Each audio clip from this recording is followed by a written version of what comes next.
बेटा आज करेंगे हम कविता, 5वीं क्लास की कविता है हमारी नाव चली।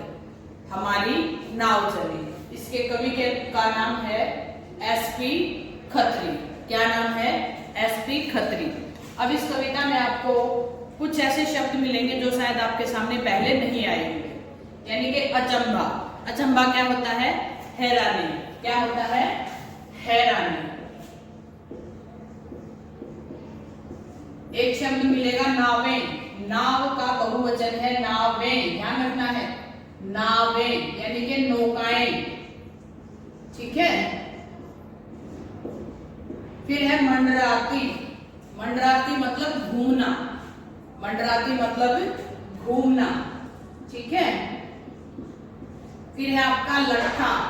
लट्ठा मतलब तना, यह एक देशज शब्द है, तना। फिर है गट्ठा। गट्ठा यानी कि लकड़ियों का बंडल, गुच्छ जिसे कहते हैं, शुद्ध हिंदी में गुच्छ शब्द कहते हैं। लकड़ियों का गुच्छा, गुच्छ यानी कि लकड़ियों का बंडल। फिर है आपका क्योंकर। क्योंकर शब्द है, पहली बार आया आपके सामने, जिसका अर्थ होता है कैसे, ठीक है। तो अब हम कविता शुरू करते हैं। तो ध्यान दीजिए कि हमारी कविता क्या है? नाव चली।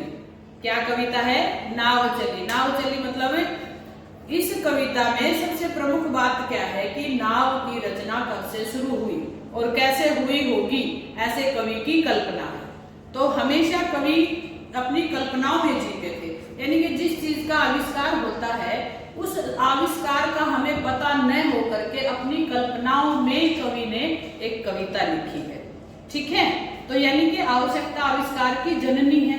इस बात से हमें ये तो पता ही है, इससे पता चला है कि आवश्यकता हुई तो ही मतलब नाव बनी होगी, ठीक है। तब इसकी खोज हुई होगी, और कैसे हुई होगी तो सुनिए ध्यान से।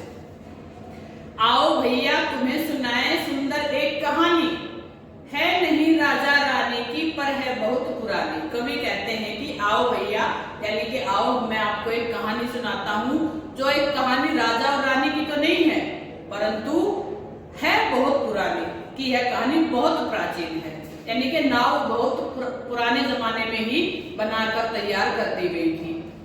छोटी छोटी नावें देखो हमको सैर कराती, पानी पर अटखेली करती सभी और ले जाती। छोटी छोटी नावें देखो, यानी कि जो छोटी छोटी नाव है वो देखिए हमें सैर कराती है, इधर से उधर हमें घुमाती है। अब पानी पर अटखेली करती, जो पानी पर अटखेली यानी कि क्रीड़ा करती है, खेलती है। कैसे? सभी ओर ले जाती, कभी इधर ले जाती हैं, कभी उधर ले जाती हैं। कुछ पुरखे, पुरखे, पुरखे मतलब पूर्वज, ध्यान दीजिए। पुरखे मतलब पुरखे, छोटा ऊपर नहीं आएगा, मतलब हमारे पूर्वज जो हमसे पहले हमारे वंश को बढ़ाते थे, ठीक है। तो हम कुछ पुरखे थे बसे हमारे नदियों के ही तीर, यानी कि हमारे पूर्वज कुछ ऐसे थे जो नदियों के किनारे, तीर मतलब किनारे बसे हुए थे, कि हमारे पूर्वज कुछ नदियों के किनारे बसे हुए थे। कंद मूल फल खाकर जीते पीते निर्मल नीर, यानी कि कंद, कंद होता है जड़, जो ऐसी जड़ें जो धरती से खोद करके खाई जाती हो, जैसे मूली है, सलजम है, गाजर है। मूल फल खाकर जीते पीते निर्मल पानी, यानी कि कंद मूल फल आदि खा करके जीते थे और निर्मल पानी पीते थे। सोचो तो जब नाव नहीं थी तब हम क्या कर सकते, यानी कि जब नाव नहीं थी तो हम तब क्या कर सकते थे? लंबी लंबी गहरी नदियां कैसे पार उतरते, लंबी लंबी नदियों के उस पार हम कैसे उतर पाते थे, यानी कि जब हमारे पास नाव नहीं थी तो हम क्या करते थे? ऐसे कवि ने ऐसी क्वेश्चनिंग की है, प्रश्न किया है। तो क्या करते थे? ध्यान दीजिए। लड़के खेला करते थे नित बैठ नदी किनारे, यानी कि नदियों के किनारे रहते थे और वो खेलते भी वहीं थे। अब नदियों के किनारे बैठ करके वो खेलते थे, कैसे? तब कभी कुछ पार उतरते, कुछ रहते मन मारे, यानी कि उस नदी में कुछ तो पार उतर जाते, जिसे तैरना आता वो तो नदी पार कर जाता, और कुछ मन मार करके बैठ जाता, अर्थात जिसे तैरना नहीं आता वो मन मार करके वहीं पर बैठ जाते।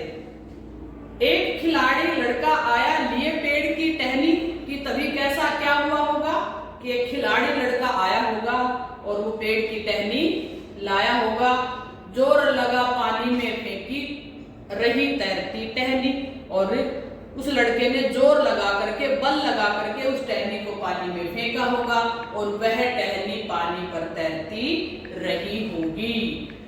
हुआ अचंभा सबको बेहद टहनी जरा न डूबी। अब उस लड़के ने जो टहनी फेंकी उस टहनी को देख करके सबको अचंभा हुआ होगा, आश्चर्य हुआ होगा, हैरानी हुई होगी। क्यों? क्योंकि वो टहनी जरा भी थोड़ी सी भी पानी में नहीं डूबी। इधर उधर मंडराती जाती यह थी उसकी खूबी। अब वो टहनी इधर उधर मंडराने लगी, खेलने लगी, इधर से उधर जाने लगी। अब उस टहनी की यही खूबी थी कि वो पानी में नहीं डूबी और पानी पर खेल रही थी। लड़के सब हो गए इकट्ठे करने को खिलवाड़, लगे फेंकने लंबी शाखें पीपल हो या ताड़। सभी लड़के इकट्ठे हो गए और सभी आपस में यानी कि टहनी पेड़ इन सब को तोड़ करके नदियों में फेंकने लगे, खेलने लगे, खिलवाड़ करने लगे एक तरह से। चाहे पीपल की टहनी थी या ताड़, ताड़ का बहुत लंबा पेड़ होता है बेटा, यानी कि पीपल या ताड़ की टहनियां नदियों में फेंकने लगे। वे सब के सब रहे तैरते, बड़े मौज से बहते, लड़के उनको देख खुशी से आपे में क्या रहते। यानी कि वो सारे के पेड़ की टहनियां जो बच्चों ने नदियों में फेंकी थी वो कोई भी नहीं डूबी, बड़ी मौज से बह रही थी। अब लड़के इन सब को देख करके बड़े खुश हो रहे थे और अपने आपे में नहीं थे, यानी कि अपने आप इतना खुश हो रहे थे जैसे उनको बहुत बड़ी चीज मिल गई हो। पानी पर क्या तैर सकेगी मोटी लकड़ी भारी, बड़े पेड़ का तना काटने की सब तब हुई तैयारी। अब लड़के सोचने लगे क्या मोटे पेड़ की टहनी भी पानी पर तैरने लगेगी। अब ये सोच करके सबने पेड़ काटने की तैयारी की। रहा तैरता बड़ा शान से बड़े पेड़ का लट्ठा, उसके बाद गया तैराया बड़े तने का गट्ठा। यानी कि बड़े शान से पेड़ का लट्ठा अर्थात तना, बड़े पेड़ का तना भी नदी में फेंका गया और वह भी तैरने लगा।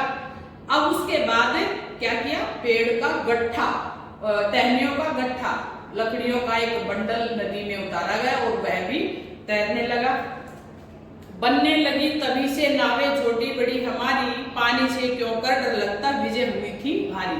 यानी कि तभी से छोटी और बड़ी नाव बनने लगी और पानी से हमें फिर कैसे डर लगता, क्योंकि हमारी तो पानी पर बहुत बड़ी विजय हो चुकी थी, क्योंकि हमें पानी पर तैरना आने लगा था लकड़ियों के माध्यम से। सागर हमने जीत लिया है, छूट गया डर सारा, चले चीरता उसकी छाती बड़ा जहाज हमारा। यानी कि हमने सागर को जीत लिया। क्यों? क्योंकि उसके पानी पर हमने लकड़ियां अर्थात नाव उसके पानी पर उतार दी और जिस पर हम तैरने लगे अर्थात पानी में हम डूबने से बचने लगे। अब हमारा सारा डर दूर हो गया था। चले चीरता उसकी छाती बड़ा जहाज हमारा। अब हमने बड़े बड़े जहाज बनाने भी शुरू कर दिए थे जो सागर का हृदय चीरता हुआ इधर से उधर हमें पार करवाता था। अगर नहीं वह छोटा लड़का टहनी को तैराता, बनती कैसे ये नौकाएं, क्या जहाज बन पाता। अगर वह छोटा लड़का टहनी को पानी में नहीं फेंकता, उसको नहीं तैराता, तो क्या नौकाएं बन पाती और ना ही बड़े बड़े जहाज बन पाते। बेटा उम्मीद करती हूँ आपको यह कविता समझ में आई होगी। ध्यान से कविता की वीडियो को बार बार देखिए। अगर फिर भी आपको लगता है कोई डाउट है तो लिख करके भेज दीजिए। धन्यवाद।